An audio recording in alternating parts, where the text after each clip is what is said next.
Hello everyone. Good afternoon all of you. Today we shall be starting one of the most important and very easy topic, that is the name of the linear programming problem. So you can write down your notes linear programming. तो आप अपने में लगा लीजिए linear programming, है ना। ये ऐसे कहते हैं हम रेखिक समीकरण,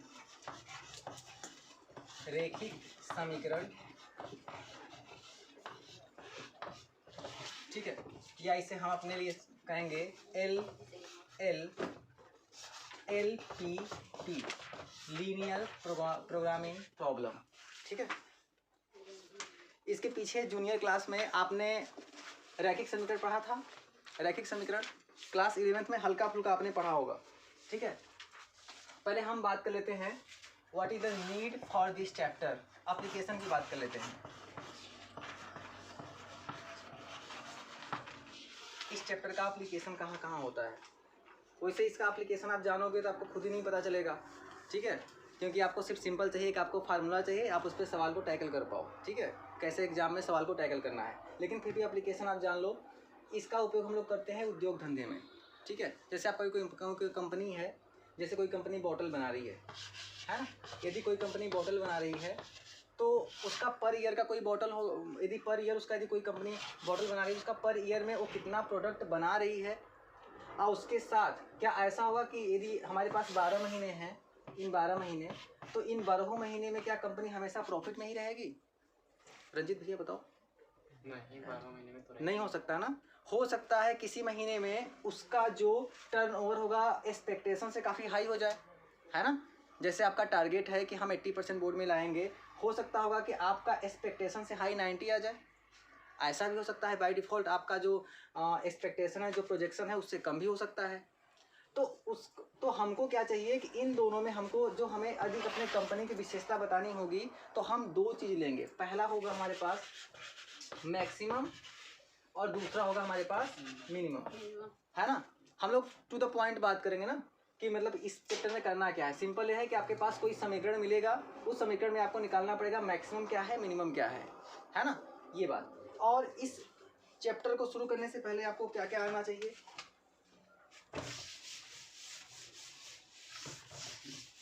ये तो होता है व्यवहारिक में। जैसे मान लीजिए आप कोई मकान बना रहे हैं, उसमें आप कुर्सी का दुकान खोलना चाहते हैं और मेज का दुकान खोलना चाहते हैं। तो यदि हम कहें कुर्सी को हम K से लिखें या कुर्सी को हम X से लिखें, खुश रहो, कुर्सी को हम X से लिखें घर से, और हम मेज को हम Y से लिखें, ठीक है। तो अब देखो, पूरे जितना भी आपके पास दुकान है, आपका दुकान किन किन चीज़ों पर निर्भर कर रहा है। मान लो आपका दुकान है, दुकान हमने Z कह दिया, तो आपके दुकान में दो प्रोडक्ट हैं, एक X है, दूसरा Y है। मतलब कि इन X और Y को चेंज होने पे, ऊपर नीचे होने पे, आपका दुकान भी ऊपर नीचे जाएगा, ठीक है ना। तो इसी प्रॉब्लम को सॉल्व करने के लिए, हालांकि इसके अलावा भी कई विधियां हैं सॉल्व करने की, ठीक है। इसके अलावा बहुत सारी विधियां हैं कि आप लीनियर प्रोग्रामिंग के द्वारा के अलावा भी आप कई सारे मेथड है जिसको सॉल्व करके आप वेरिएबल को मान निकाल सकते हो। लेकिन इस पर्टिकुलर 12th को देखते हुए आपके सामने सिर्फ यही है कि लीनियर प्रोग्रामिंग को लगाओ, आप लगाने के बाद में उसका वैल्यू आप फाइंड आउट करो, मैक्सिमम कब हो रहा है, मिनिमम कब हो रहा है, ठीक है।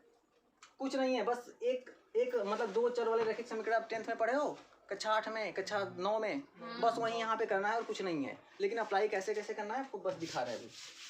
तो पहली कंडीशन ये है कि आपको आना क्या क्या चाहिए। इस सवाल में कूदते समय आपको आना क्या क्या चाहिए। देखो, पहली बात तो आपको ये आना चाहिए कि ग्राफ आना चाहिए, ग्राफ को प्लॉट करना आना चाहिए आपके पास। यदि आप ग्राफ को प्लॉट नहीं कर पा रहे हैं तो इस चैप्टर में आप मतलब, है ना, हीरो बन ही नहीं सकते। तो ज़रूरी है कि आपको ग्राफ प्लॉट करना आना चाहिए। तो इसके लिए ज़रूरी है कि आप ज़रा अपने आप को चेक करो। यदि मैं कह रहा हूँ कि 3x प्लस के 2y इज लेस देन और इक्वल टू 12, तो इसका ग्राफ देखो आप कैसे प्लॉट करोगे, है ना। देखो हमारे साथ, देखो हम प्लॉट कर रहे हैं। देखो 3x प्लस 2y बराबर 12 है, तो हमारे पास इसका ग्राफ में प्लॉट करना है। तो देखो आप यहाँ पर ऐसे खींच लेंगे, ये हो गया हमारे पास x, ये हो गया हमारे पास y। 3x plus 2y equal to 12 है। तो आप जब भी ग्राफ को प्लॉट करते वक्त जाएंगे तो आपको इससे मतलब नहीं है। इसका मतलब ये है कि इसका जो मान होगा ना 3x प्लस 2y से क्या होगा, बराबर होगा या फिर कम होगा, है ना। तो आप इस वाले को आप छोड़ दीजिए, इस पे आप मतलब नहीं है, आप सिर्फ ये मान के चलिए कि हमें ग्राफ किसका खींचना है, 3x + 2y बराबर कितना 12। ठीक है, हमें अब एक्स वाई का मान निकालना है, तो हम क्या कर देंगे, एक एक्स बराबर 0 कर लेंगे, तो y का मान कितना आ जाएगा, y का मान क्या आ जाएगा 6 आ जाएगा। और इस एक बार हम y 0 कर दें तो इसका मान कितना आ जाएगा हमारे पास 4 हो जाएगा। ठीक है, तो हम क्या कह रहे हैं कि यहाँ पे हमारे पास 0 0 हो गया, y पे 6 x पे 4, मतलब इसको कर लेंगे 1 2 3 4 5 6 7 8 ऐसे हो गया, 1 2 3 4 5 इतना हो गया। ठीक है, अब यहाँ पे हमने मान लिया ओ है, ओ का वैल्यू है 0,0, तो x का कोऑर्डिनेट ढूंढो कितना है 4 है, मतलब 4,0, तो ये करो 1 2 3 4, मतलब ये हो गया हमारे पास a, ये हो गया हमारे पास 4,0। दूसरी बात क्या है, y = 6 है, 6 कितना होगा 1 2 3 4 5 6, मतलब ये हो गया हमारे पास g, और इसके कोऑर्डिनेट होंगे क्या 0.6। तो यदि आप इन रेखा को मिलाते हो 3 4, यहाँ पे इस रेखा को मिलाते हो, ठीक है, तो इस रेखा का समीकरण क्या होता है 3x + 2y, यही होता है। राकेश जी समझ में आ रहा आपको? अब इसका मतलब ये हुआ कि लेकिन आपको ये तो चाहिए ही नहीं, कंडीशन आपके साथ ये कह रहा है कि 3x + 2y < 12 होना चाहिए, फिर बराबर होना चाहिए। तो अब देखो, यदि इस ग्राफ के ऊपर जाओगे आप तो हमेशा बढ़ेगा, 3x + 2y का मान हमेशा बढ़ता जाएगा। इसका मतलब ये हुआ कि जो 3x + 2y, अच्छा इस जो ग्राफ आप खींचे हो इसको दोनों कंडीशन को सेटिस्फाइड करना चाहिए, या ऐसे कह लो आप, यदि लिमिट के हिसाब से सोचो तो इसका जो 3x + 2y का जो लिमिट है हमारे पास क्या होगा, मैक्सिमम तो 12 होगा, मिनिमम इससे 12 से कम होना चाहिए। तो इसका मतलब कि इस समीकरण को सेटिस्फाइड करने के लिए क्या होना चाहिए कि 3x + 2y = 12 के नीचे वाला हिस्सा, मतलब इसके नीचे का पूरा एरिया, इसके नीचे का पूरा एरिया क्या शो करेगा हमारे पास 3x + 2y < 12। ठीक है ना, ये ग्राफ आप करना सीख चुके हो, फिर से मैंने रिवीजन आपका करवा दिया।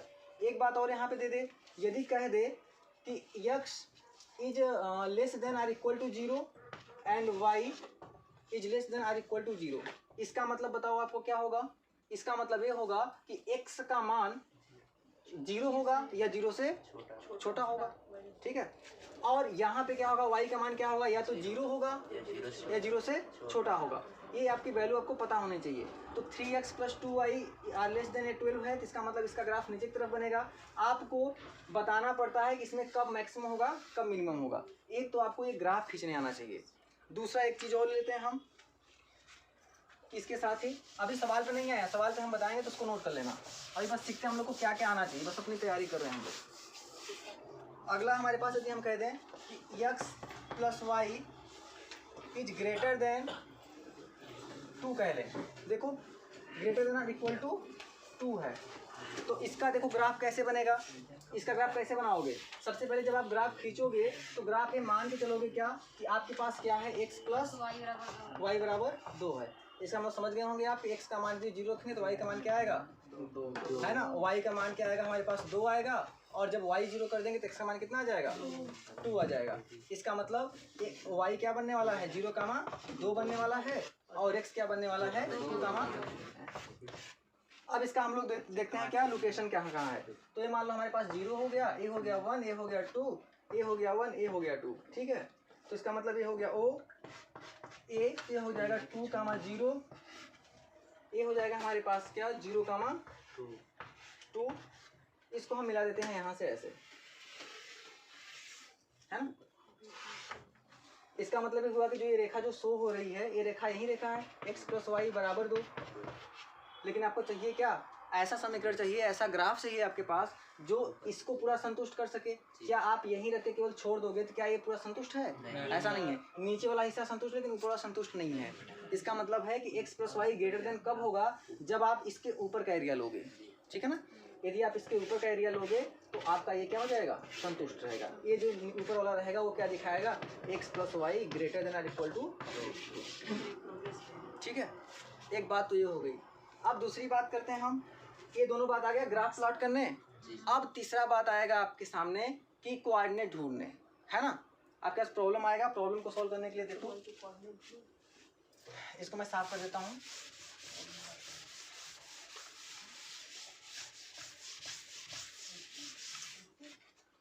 चलो एक सवाल पहले हम लिखते हैं, उस सवाल के थ्रू आपको समझाते हैं, क्योंकि घुमा फिरा के बात वहीं पे आने वाली है। तो एक सवाल हम लेते हैं। पहला सवाल कह रहा है कि निम्न अवरोधों के अंतर्गत z बराबर 3x प्लस 4y, तो z बराबर 3x प्लस 4y के अंतर्गत अधिकतम मतलब मैक्सिमम निकालना है ना, मैक्सिमम निकालना है हमें, मैक्सिमम फाइंड आउट करना है। और इसमें दे रखा है कुछ कंडीशन कि x प्लस वाई, और ये दिया है हमारे पास x greater than equal to 0 and y greater than equal to 0। ठीक है, ये सवाल हो गया। ठीक, ये सवाल है और ये पहला सवाल है एनसीईआरटी के पहला सवाल। देखो आपको कैसे निकालना है। अब आप जनरलाइज करो जरा सा। अमित कहाँ देख रहे हो? z equal to 3x plus 4y, हमें इसका मान मैक्सिमम निकालना है। मैक्सिमम निकालना है। हमारे पास जो इस पूरे कंपनी का जो डिटेल है, एक कंपनी इस तरह से कुछ वेरी करती है 3x प्लस 4y, और कंडीशन हमारे पास ये दे रखा है x का मान हमेशा 0 से बड़ा होगा या फिर 0 के बराबर होगा, y का मान भी बराबर 0 होगा फिर 0 से बड़ा होगा। तो चलो फिर से हम ग्राफ खींचते हैं। सबसे पहले ये देखो कंप्लीट सोल्यूशन है, ऐसे आप तुरंत करोगे। अभी पहले क्या करना है, आपको ऐसे ग्राफ बना लेना है, एक प्लॉट करना है। यहाँ पे आप लिखोगे y, यहाँ पे लिखोगे x, और यहाँ पे हम मान लेते हैं एक्स वाई का कोऑर्डिनेट कितना होगा। तो फाइंड आउट करेंगे हम कोऑर्डिनेट। ठीक है, तो कोऑर्डिनेट फाइंड आउट करो। तो आप सबसे पहले इसके लिए क्या लोगे, x प्लस वाई बराबर कितना लोगे आप? 4 लोगे, है ना। तो जब x प्लस वाई क्या हुआ अचल, आप देखो x प्लस वाई बराबर 4 है, तो यदि आप x बराबर 0 रखोगे तो y का मान कितना आएगा? 4 आएगा। y 0 कर दोगे तो x का मान कितना आएगा? 4। ठीक है, इसका मतलब विनय जी कि यहाँ पे हम क्या करेंगे, ये आपके पास कोऑर्डिनेट होगा 0 0 0। ठीक है, इधर बढ़ता जाएगा। ये हो गया हमारे पास 1 2 4 ही है ना, तो बड़ा बड़ा लेते हैं ताकि समझ में आए। ये मान लेते हैं 1 2 3 और ये रहा 4। तो हो जाएगा हमारे पास 1 2 3 4, है ना, बस आपको दिखने के लिए। तो 1 हो गया, 2 हो गया, 3 हो गया, 4 हो गया। तो 4 पे हमने क्या कर दिया, पॉइंट ले लिया a, और 4 हमारे पास x है, तो x का क्या होगा कोऑर्डिनेट 4 कामा 0, 4 कामा 0 हो गया आपके सामने। और यहाँ पे लेते हैं हमारे पास b, अब b कितना हो जाएगा हमारे पास 0 कामा 4। जब 0 कामा 4 हो गया तो जो ये वाली लाइन जो इंटरसेक्ट करेगी इन सबको, क्या यही होगी x plus y equal to 4, x plus y equal to 4। ठीक है, क्या कह रहा है कि x plus y equal to 4 तो हमने निकाल लिया, लेकिन लेस देन की बात कर रहा है, तो हम लेस देन आएंगे, मतलब ये एरिया पूरा एरिया। अच्छा अभी देखो पूरा एरिया है, मतलब ये वाला भी एरिया है, ये वाला भी एरिया है और ये वाला भी एरिया है, लेकिन बाकी दो कंडीशन और दे रखा है। x का मान या फिर 0 के बराबर होगा या फिर उससे बड़ा होगा। तो इसका मतलब कि 0 तो x का मान यहाँ पे आ गया, ध्यान समझो, x का मान 0 यहाँ पे आ गया और 0 से बड़ा इधर ही तो होगा। इसका मतलब कि जो आपका एरिया बिल्कुल नीचे की तरफ बन रहा था, यहाँ भी हमने कहा ना कि जब a नहीं होता तो x plus y is less than 4 का ग्राफ एकदम नीचे यहाँ तक बनता, मतलब x के नेगेटिव पोर्शन को भी टच करता और y के नेगेटिव पोर्शन को भी टच करता। लेकिन ये ग्राफ कह दिया कि जो x का मान होगा वो 0 से बड़ा होगा या फिर बराबर होगा 0 के, तो इसकी कहानी पहले चतुर्थांश में ही खत्म हो जाएगी। ठीक, तो देखो सेटिस्फाइड कराओ, x का मान 0 बराबर 0 हम यहाँ पे लेते हैं और 0 से बड़ा यहाँ पे लेते हैं। समझ में आ गया? y का मान क्या होगा, बराबर 0 यहाँ पे हो जाएगा, 0 से बड़ा हमारा ऊपर हो जाएगा। इसका मतलब आपके पास कोऑर्डिनेट आपको ढूंढना ही नहीं मिला, आपके पास यहाँ पे पॉइंट मिल गया और यहाँ पे पॉइंट मिल गया। ठीक है, तो आपका 2 पॉइंट मिल गया। अब आपको करना क्या है कि मैक्सिमम बिंदु निकालना है। अब इन सारे कोऑर्डिनेट को, एक हुआ 0,0 है ना। अच्छा, इसको लीनियर प्रोग्रामिंग को सोल्व करने के लिए जो विधि हम अप्लाई कर रहे हैं इसे हम कहते हैं कॉर्नर मेथड। क्या कहते हैं इसे? कॉर्नर मेथड, है ना, कॉर्नर मेथड। अब इसमें भी कई सारी विधियां हैं, लेकिन हम लोग जितना अप्लाई करेंगे मोस्ट एक्सपेक्टेड जो करेक्ट आंसर देता है हमारे पास कॉर्नर मेथड। सबसे आसान भी है, ग्राफ बनाना है और ये कर देना है। ठीक है, तो कॉर्नर मेथड क्या कहता है कि आप सबसे पहले दिए गए समीकरण का आप ग्राफ खींचो, ग्राफ को दिए गए समीकरण के हिसाब से पहले ग्राफ को ही संतुष्ट करवाओ, और संतुष्ट करवाने के बाद में कॉर्नर मतलब होता है कोना, ये और इन कोने का जो आपके पास निर्देशांक आते हैं, कोऑर्डिनेट पॉइंट आते हैं, putting this value from here first equation. जिसे मान लो आप फर्स्ट है तो आपको यहाँ पे इन सब का मान निकालना है। आपको चाहिए क्या? मैक्सिमम। तो मान लेने के बाद में हमारा जेड का मान किस पॉइंट पे मैक्सिमम होगा वही हमारा आंसर हो जाएगा। ठीक है, चलो हम पुट करते हैं। तो इसको साफ कर देते हैं ना, कोई बात नहीं, इसको ऊपर कर देते हैं क्योंकि आप लिखे हो इसी भी नहीं हो और इतने बड़े मासूम के समझ में आएगा तो है नहीं। ये हो गया 4 और यदि हमारे पास y हो गया 0 तो x कितना हो गया 4। तो x कितना बन गया आप जानते हो, y कितना बन गया आप भी जानते हो। तो हम लोग कर लेंगे क्या, एक छोटा सा टेबल। क्या होगा सूरजू? रुके रहो, अभी बताते हैं, अभी देते हैं इस पे होमवर्क इतना। तो x का कोऑर्डिनेट लेते हैं हम।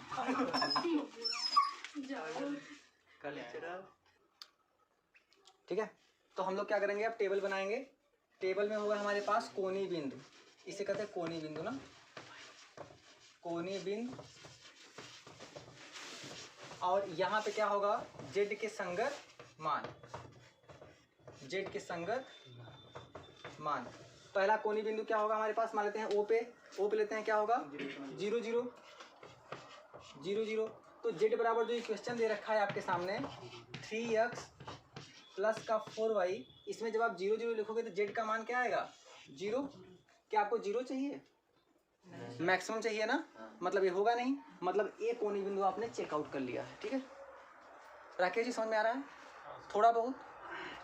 अब ए पे आते हैं, ये हो गया हमारे पास ओ पे। अब ए पे आते हैं, ए का क्या है 4,0 मतलब 4,0। तो इस देखो x का मान 4 हम इसमें रखेंगे, y का मान 0 हम इसमें रखेंगे, तो z का मान कितना है देखो, रखो 4 3 12, ये 0 हो गया। क्या हुआ अंकित? किसान गोष्ठी बना दी एकदम से, सबकी समस्या सुन रहे हो। ये हो गया हमारे पास कितना 12। अब हम आएंगे कितना b पे, b कितना 0,4। याद रहे अभी भी हमको क्या चाहिए, मैक्सिमम। क्या ये मैक्सिमम है? अभी चेक कर लेते हैं, बाकी बचा हुआ है।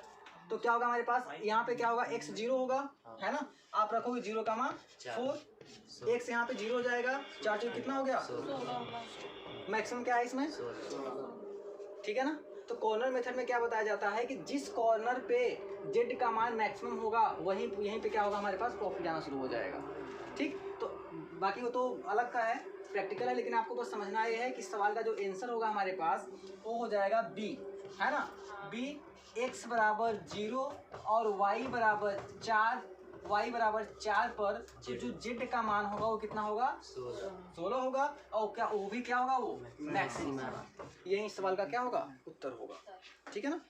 तो एक बार मैं फिर से समझा दूं, देखो सवाल दिया रहेगा हमारे सामने, कहेगा कि इस जो आपके पास वेरिएबल है z equal to 3x plus 4y, इसका मैक्सिमम मान निकालना है और आपको अप्लाई करना है क्या, कॉर्नर मेथड या फिर ग्राफी मेथड। ठीक है, इसमें क्या हुआ x plus y is less than 4 है या इक्वल टू 4 है, और x ग्रेटर देन और equal to 0, y greater than equal to 0, है ना। आपने क्या किया कि x प्लस वाई बराबर 0 मान करके आपने एक बेस लाइन खींचा कि इसका पोजीशन क्या है, x प्लस वाई का पोजीशन क्या है। तो x प्लस वाई बराबर 0 के लिए आपने क्या किया है कि x बराबर 0 किया तो आपके पास y का मान आ गया 4। अब y 0 किया तो x मान कितना आ गया 4। तो यहाँ पे 0 0 के साथ हम लोग आगे बढ़े, ये 0 0 के साथ हमने आगे बढ़ा तो आपके पास पॉइंट ए मिला जिसके कोऑर्डिनेट क्या होंगे 4,0, और हमने बी वाई पे चलेंगे तो हम 0,4 मिलेंगे। ये रेखा आप मिला दोगे तो ये रेखा जो रिप्रेजेंट किसको करेगी, x plus y equal to 4। ध्यान रहे अभी भी आपको वो एग्जैक्ट मतलब मिला नहीं है, क्योंकि आपको चाहिए क्या x plus y less than और इक्वल टू 4। तो आपको बस x plus y equal to 4 मिला है। इसका मतलब कम के लिए क्या करेंगे हम, इसके नीचे का पूरा एरिया होगा, है ना।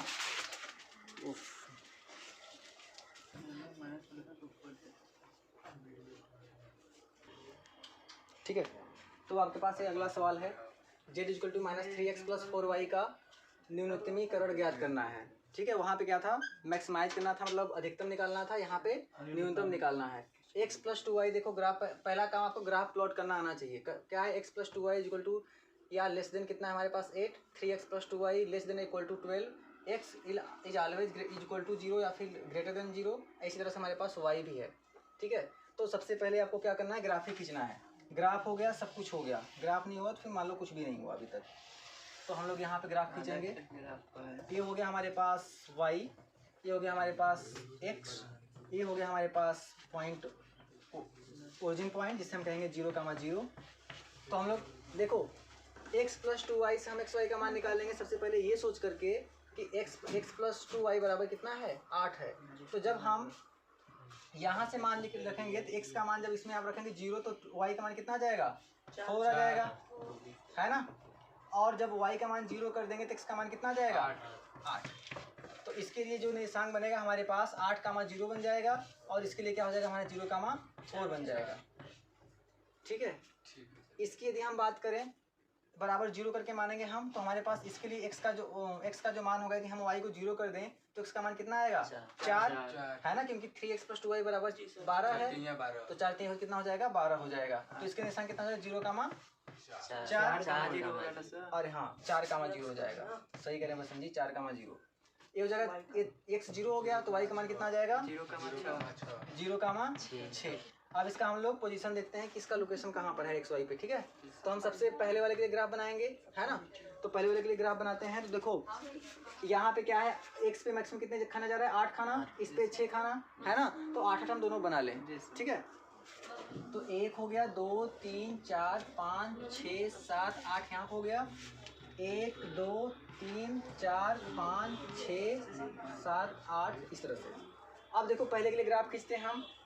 पहले के लिए क्या होगा हमारे पास, मान लेते हैं पहला हो गया x इक्वल टू कितना है हमारे पास 8 का 0 ना, तो मान लेते हैं 3 3 6 8। तो यहाँ हो गया a, ये हो गया हमारे पास कितना 8 का 0, y कितना 0 का 4, तो 1 2 3 4 ये हो गया हमारे पास कितना b, ये होगा 0 का 4। तो क्या करेंगे हम इसको ऐसे कर लेंगे।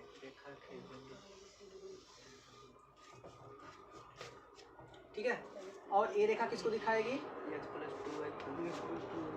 x plus 2y 8। अब क्या कह रहा है कि जो होगा x plus 2y less then है हमारे पास 8 से ना, या फिर 8 के बराबर होना चाहिए या फिर 8 से कम होना चाहिए। तो इसके नीचे वाला एरिया, ठीक है ना, इसके नीचे का पूरा एरिया, अभी हमने सभी मतलब सारे बाउंडेशन नहीं लगाए हैं, इसके नीचे का पूरा एरिया, इधर मतलब नेगेटिव साइड भी इधर भी, है ना। अब दूसरा क्या कह रहा है कि 3x plus 2y less than equal to a, तो हमारे पास x का मान क्या होगा 4 का 0, है ना। तो देखो 1 2 मतलब 3 1 4 यहाँ पर आ गया, तो ये हो गया a b लिख दिया हमने, ले लिया यहाँ पे c है और ये होगा 4 का 0। y कितना जा रहा है हमारे पास 0 का 6, तो ये 4 था तो 4 2 6 यहाँ पहुँच जाएगा कुछ इस तरह से। ये हो गया c हो गया, तो क्या हो जाएगा d, ये क्या होगा 0 का 6। तो आप यहाँ से इसको ऐसे मिला देंगे। ठीक है, ऐसे मिल गया। रज्जू समझ में आ रहा है? ममता, खुशबू समझ में आ रहा है? सबको क्लियर है ना? सबसे पहले क्या था हमारे पास x प्लस 2y आपने ऐसे देखा, इसके नीचे का एरिया तो पूरा होगा।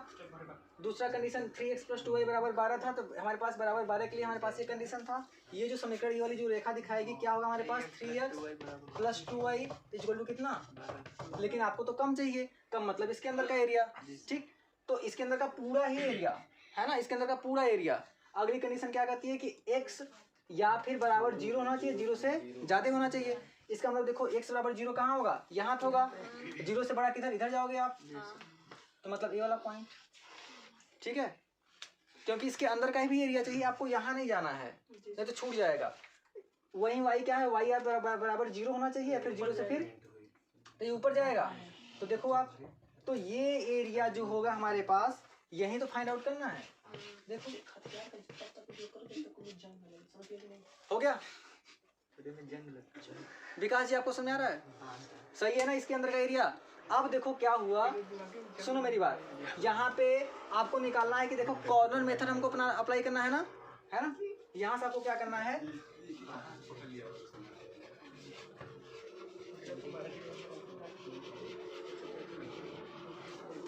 तो कॉर्नर मेथड अप्लाई करते वक्त आपको ये बात हमेशा याद रखना चाहिए कि आपके सारे कॉर्नर के क्या कोऑर्डिनेट पता होने चाहिए। इसके कोऑर्डिनेट देखो, सी के कोऑर्डिनेट क्या होगा 4 का 0 पता है, 0 का 0 पता है, 0 का 4 पता है, लेकिन यहाँ पे देखो एक जो कॉर्नर है आपको नहीं पता है ना। इसका नाम लेते हैं हमारे पास ई, हम निकाल लेंगे, है ना, हमने 10 में पढ़ रखा था। 2 रेखाओं का प्रतिच्छेदन बिंदु, तो इस रेखा का समीकरण है x प्लस 2y बराबर 8, इसका समीकरण है 3x प्लस 2y बराबर 12। यहाँ पे सॉल्व करते हैं दोनों को, है। तो यहाँ पे दोनों को सोल्व करते हैं, क्या होगा हमारे पास 3x बराबर 12, ये हो जाएगा x प्लस 2y बराबर 8। कितना आ जाएगा हमारे पास मान? दोनों क्या करते हैं, माइनस कर दें, माइनस कर देंगे तो खत्म हो जाएगा। तो क्या हो जाएगा 2x और ये कितना हो जाएगा हमारे पास 4, तो x बराबर कितना आ गया 2। सॉल्व करने से जब x बराबर 2 आ गया तो अब 2 का मान यहाँ पर रख देंगे तो y का मान कितना आ जाएगा, ये होगा y का मान 3। तो आप कह सकते हैं सर जो यहाँ पे जो e का पॉइंट होगा इसके निशान क्या होंगे 2, करेक्ट। यहाँ तक बात समझ आ गई?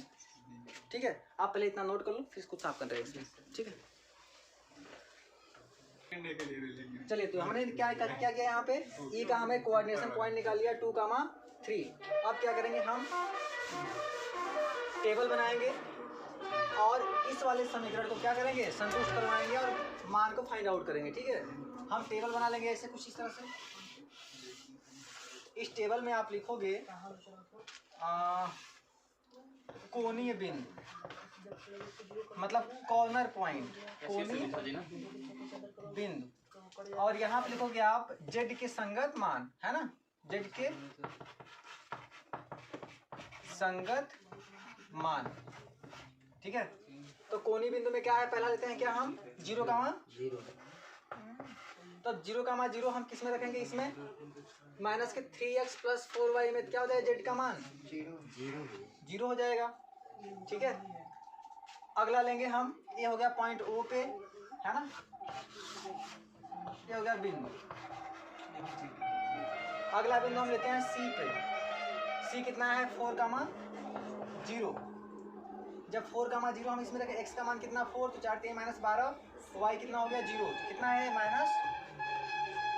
-12। अब हम लेते हैं क्या E पे, मामा E कितना है बोलो 2,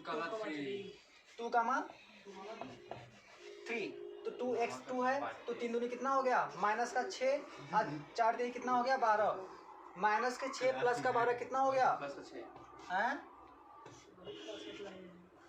हो गया। अब आए कहाँ पे B पे, B कितना दिया 0, 4, तो x हुआ 0, y हुआ 4, तो z का मान कितना आ गया, हमें पूछा क्या गया है ना, मतलब मिनिमम वैल्यू पूछा गया ना, मिनिमम -12 C पे आएगा, तो मिनिमम वैल्यू कहाँ है -12 C पे। ये देखो, तो यही क्या हो जाएगा इस सवाल का आंसर, है ना। आप लिखोगे अतः, हाँ बिल्कुल, कहाँ पे नहीं ए पे, क्योंकि एरिया दोनों करो से बाउंड्री एरिया आ ही नहीं रहा ना, का भी मान आएगा क्या मैक्सिमम मिनिमम में ई का भी मान आएगा कि ई बस E उसको निकालना था, और मुझे मानवा थे ना क्या हो जाएगा, अतः C बराबर, C क्वेश्चन में क्या हो जाएगा 4, 0 पर, है ना, 4, 0 पर z बराबर माइनस का 3x प्लस का 4y का मान क्या हो जाएगा, मिनिमम हो जाएगा ना, है ना, यही क्या हो जाएगा सवाल। अब वो भी कितना होगा माइनस का 12, यही सवाल का क्या होगा उत्तर होगा। इतना ही आसान सवाल आएगा पेपर में। अब यदि मैक्सिमम पूछा होता तब अर्जित क्या करते हैं आप 16 आता, ठीक है।